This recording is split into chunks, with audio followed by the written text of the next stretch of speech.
And they're up. 1A, Dugus Pride draws for your lead, moving up by the rail. Empire Glory, the stablemate. Isco comes next, running alongside.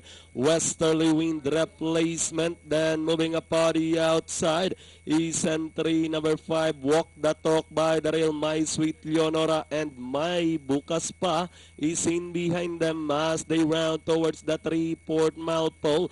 We have entry number 1, Empire Glory, in command by 3/4 of a length lead. Isco is right behind in second, down in third replacement, moving up Walk the Talk.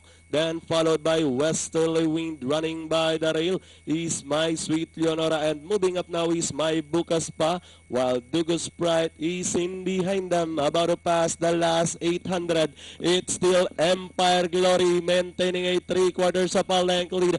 Running in second still is Isco, moving up on the outside. My Bukas Pa, Walk the Talk is by the rail. Westerly Wind still running in peep replacement. Then comes My Sweet Leonora, and a long way back to Dugus Pride as they turn to the last 450.